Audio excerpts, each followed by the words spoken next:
We're going to learn about gluconeogenesis. So gluconeogenesis is the generation of glucose, that is glucose synthesis, from non-carbohydrate sources.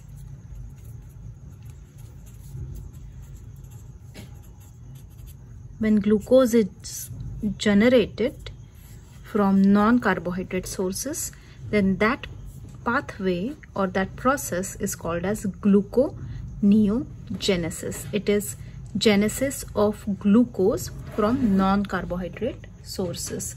So which sources can be used for generation of glucose? So there are many sources like pyruvate, which is a part of the glycolysis. So pyruvate can be reversed back to glucose. There are some, so let us note it down: pyruvate, some glucogenic amino acids. So there are two types of amino acids, ketogenic and glucogenic. Glucogenic amino acids can lead to the production of glucose. Glycerol can also be converted back to glucose. Like this, there are a few substances that we are going to study which can be converted to glucose. So these are non-carbohydrate substances which are going to give the humans or bacteria or plants glucose with the process of gluconeogenesis. Okay, so let us learn how pyruvate is converted to glucose, and this is the process of gluconeogenesis. In this pyruvate, two molecules of pyruvate gets converted to oxaloacetate with the help of pyruvate carboxylase. In this gluconeogenesis pathway, I'm not going to explain the structures, as I have already discussed the structures in the video of glycolysis. You can refer to that for the structures. So pyruvate gets converted to oxaloacetate with the help of pyruvate carboxylase. Oxaloacetate gets converted to phosphoenol pyruvate with the help of phosphoenol pyruvate carboxykinase. As we know, kinase is the enzyme that is responsible for addition of phosphate group. So phosphate will be added and oxaloacetate gets converted to phosphoenol pyruvate.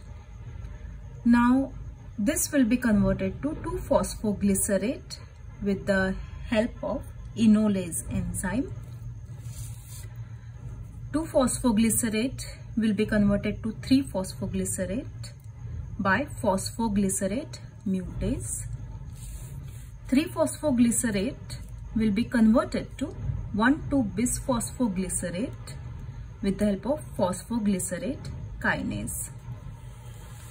This will get converted to glyceraldehyde 3-phosphate with the help of glyceraldehyde phosphate dehydrogenase.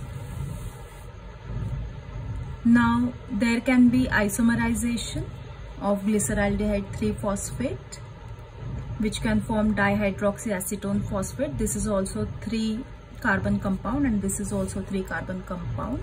And aldolase can fuse these two molecules to form fructose 1,6-bisphosphate.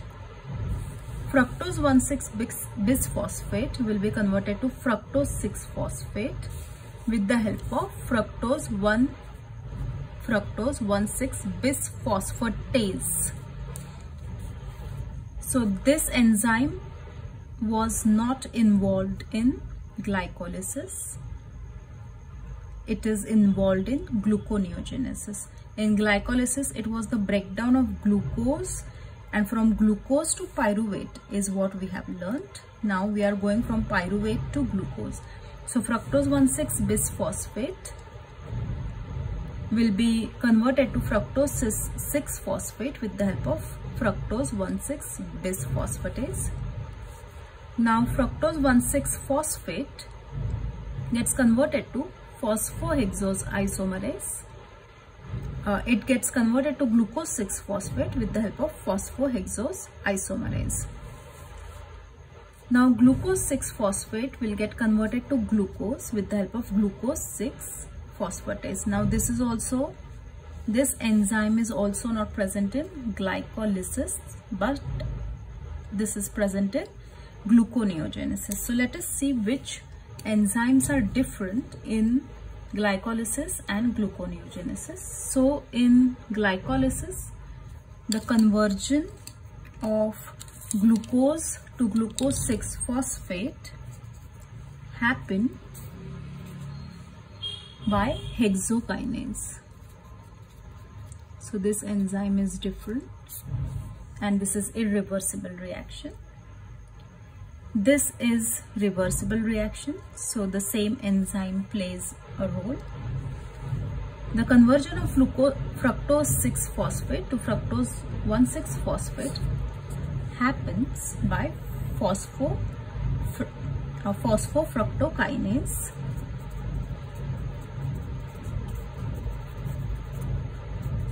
So this reaction is also irreversible reaction. Now the next conversion happens with the same enzyme.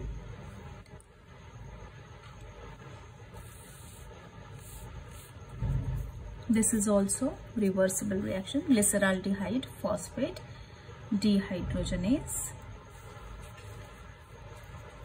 This next reaction is also reversible reaction. These are the same enzymes that are playing role in both the pathways. In glycolysis, phosphoenol pyruvate gets converted to pyruvate by pyruvate kinase,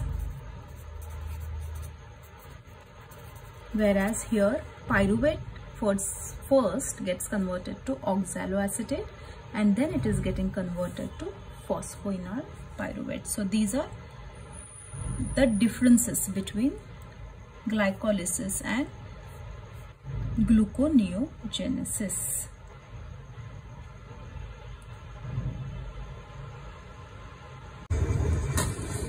Let us understand how energy is involved in this.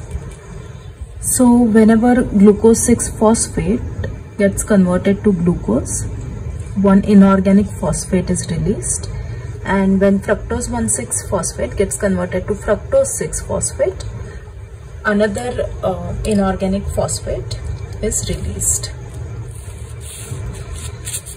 Also, we are going to discuss which non-carbohydrate sources are involved in production of this glucose. So here we can see that glycerol gets converted to dihydroxyacetone, which can now enter into gluconeogenesis and form glucose.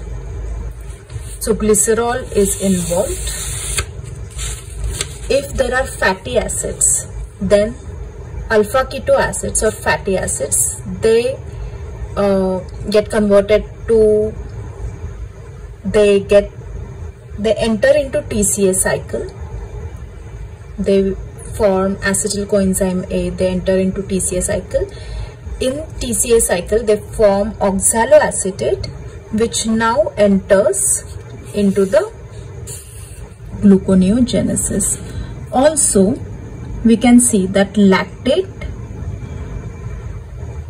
gets converted to pyruvate, and this pyruvate can now enter into gluconeogenesis. So these are the non-carbohydrate sources which are going to enter into the gluconeogenesis and they will form glucose.